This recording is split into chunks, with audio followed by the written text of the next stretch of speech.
కథ పేరు జగడాల మొగుడు కజ్జాల పెళ్ళాం.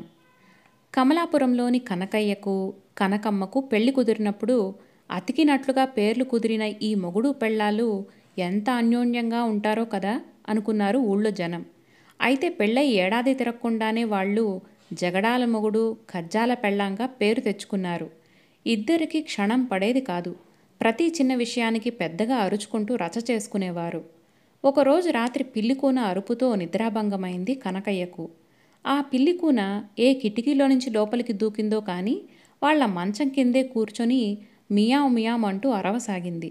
కనకయ్య కోపంగా, ఏమేవ్ కుంభకర్ణుడి ముద్దుల చెల్లెలా, రాత్రి పడుకునే ముందు అన్ని కిటికీల తలుపులు మూయవంటే ముయ్యవు కదా, ఆ పిల్లికూనను అవతలికి తోలు అంటూ నిద్రలో ఉన్న పెళ్ళాన్ని ముసుగులాగి మరీ లేపాడు.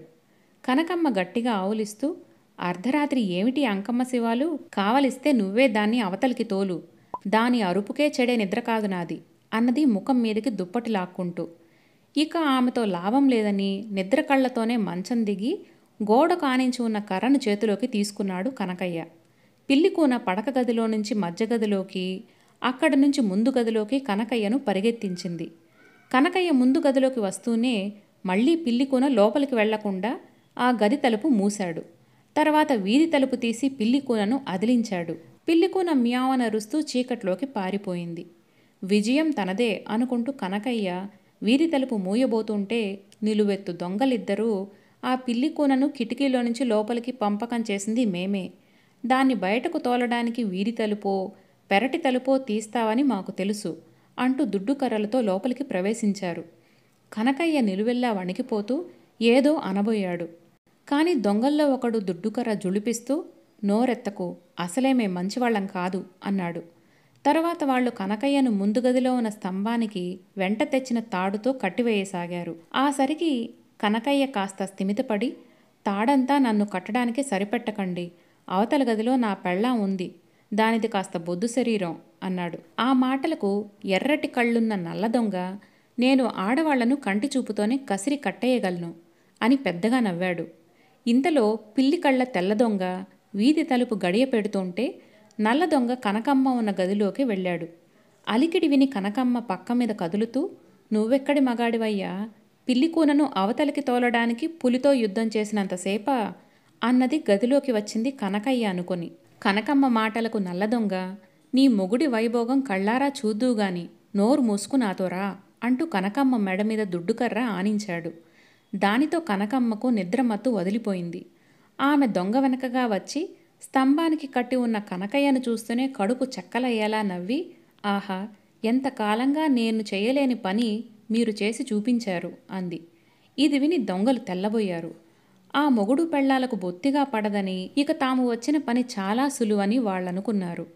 నల్ల దొంగ ఆమెతో, ఇక నోరు మూసుకొని ఇంట్లో ఉన్న ఖరీదైన వస్తువులన్నీ మూటగట్టు అన్నాడు కఠినంగా. దానికి కనకమ్మ, అయ్యో కర్మ, రేకు డబ్బాలు సత్తుపళ్ళాలు తప్ప ఇంట్లో ఏమున్నాయని, నా మొగుడు నిన్ననే జీతం డబ్బు మూటగట్టి తెచ్చి తల కింద పెట్టుకొని పడుకున్నాడు, పెళ్ళై 4 ఏళ్లైనా జీతం రాళ్లెన్నో చెప్పని పీనాసి, ఆ మూట తెచ్చుకొని డబ్బు ఎంతుందో నాకు చెప్పండి నల్ల దొంగగారు అంది. ఆమె మాటలకు కనకయ్య, జీతం డబ్బంతా దొంగల పాలు చేస్తావా, ఈ నెలంతా పస్తు పడుకుంటే రోగం కుదురుతుందిలే అంటూ పళ్ళు నూరాడు. పస్తు పడుకునే కర్మ నాకేం పట్టలేదు, మళ్లీ జీతం వచ్చేదాకా పుట్టింట్లో దర్జాగా గడిపి వస్తాను అన్నది కనకమ్మ గొప్పగా. నల్ల దొంగ కనకయ్య తలదిండు కింద నుంచి డబ్బు సంచి తీసుకువచ్చి, ఇప్పుడు సమయం ఆట్టే లేదు, డబ్బెంత ఉందో మహారణ్యంలోని మా చీకటి కొండ గుహలో లెక్కపెట్టి వచ్చే అమావాస్యకు ఇక్కడికి వచ్చి నీతో చెబుతాలే చెల్లెమ్మ అంటూ పెద్దగా నవ్వాడు. దానిదేముందిలే అన్నయ్య, వచ్చే అమావాస్య కాకపోతే ఆపై అమావాస్య, సరే చూడు, ఉంగరం లేక నీ వేళ్ళు బోసిగా కనపడుతున్నాయి, ఈయన వేలికి మా పుట్టింటి వాళ్ళు పెట్టిన పగడపు ఉంగరం ఉంది, ఎప్పుడూ వాళ్లను ఆడిపోసుకునే మనిషికి వాళ్ళిచ్చిన ఉంగరంతో పనేమిటి, నువ్వు తీసుకో అంది కనకమ్మ. ఆ వెంటనే నల్లదొంగ కనకయ్య వేలి ఉంగరాన్ని ఊడబెరుక్కున్నాడు. కనకయ్య ఉక్రోషంతో ఊగిపోతూ, అయ్యా తెల్లదొంగగారు, దొంగల భయం కొద్దీ నా పెళ్ళాం నగలన్నీ ఒక పెట్టెలో పెట్టి పెరటి బావిలో దాచింది, ఏ పండగ పబ్బం వచ్చినా చీకట్లో బావిలోకి దిగి ఆ పెట్టె పైకి తీసుకురావడం, పనయ్యాక మళ్ళీ భద్రంగా బావిలోకి జారవిడవడం, ఈ బండ చాకిరీ అంతా దీన్ని కట్టుకున్నందుకు నే చేయలేక చస్తున్నాను. బాబాబు, ఆ నగల పెట్టెను పట్టుకుపో అని చెప్పాడు.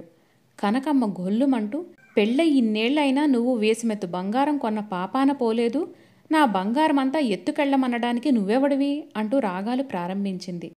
అప్పుడు తెల్లదొంగ మర్యాదగా పెరట్లో బావి దగ్గరకు పద అంటూ కర్ర ఎత్తి బెదిరించాడు. అది చూసిన కనకయ్య, అలా దారిలో పెట్టు అంటూ నవ్వాడు.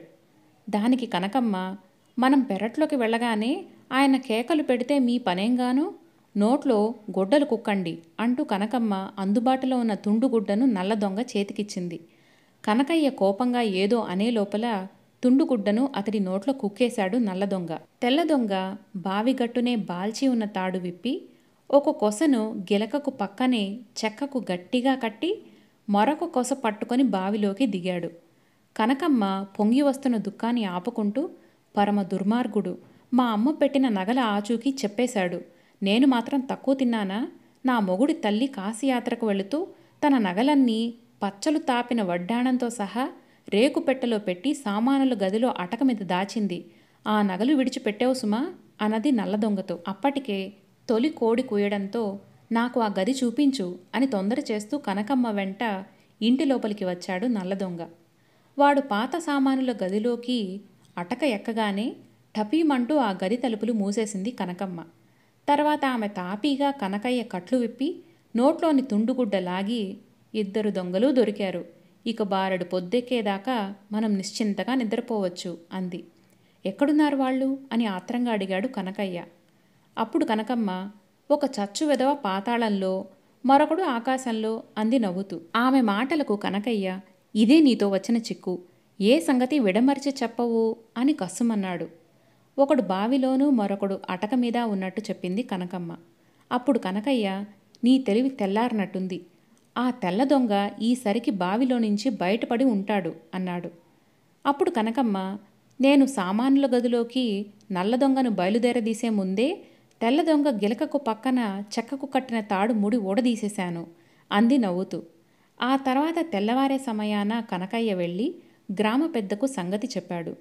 ఆయన కాపలా వాళ్లతో వచ్చి దొంగలను పట్టుకున్నాడు. కనకయ్య కనకమ్మ దొంగల దగ్గర ఉన్న తమ డబ్బు ఉంగరం లాక్కున్నారు. ఆ ఇద్దరు పేరు మోసిన గజ దొంగలు. వాళ్లను పట్టించిన వాళ్లకు ఆ ప్రాంతం జమీందారు చాలా పెద్ద మొత్తంలో బహుమానం ఇస్తానని లోగడ చాటింపు వేయించాడు. అప్పుడు కనకయ్య, బహుమానం నాదే, లేని నగలు బావిలో ఉన్నట్టుగా నాటకమాడి దొంగల ఆట కట్టించింది నేను, బహుమతి నాకే దక్కాలి అంటూ పెళ్ళాంతో వాదనకు దిగాడు. అప్పుడు కనకమ్మ, పెళ్లినాటికే లేని అత్తను, ఆవిడ నగలను సృష్టించి ఒక చిన్న కట్టుకథతో నల్లదొంగను అటక మీద, తెల్లదొంగను బావిలోనూ బంధించింది నేను, బహుమతి నాకే దక్కాలి అంటూ పోట్లాటకు దిగింది కనకమ్మ. అప్పుడు గ్రామ పెద్ద ఊళ్ళో వాళ్ళు, మీరిలా కాట్లాడుకుంటూనే గొప్ప ఘనకార్యం చేశారు, కలిసిమెలిసి ఉంటే మీకిక ఎదురే లేదు అని వాళ్లను మెచ్చుకొని జమీందారు బహుమతి డబ్బు పంపగానే ఘనంగా సన్మానించి డబ్బును వాళ్ళిద్దరికీ సమంగా పంచిపెట్టారు. మరొక మంచి కథతో మళ్ళీ కలుద్దాం. నమస్తే.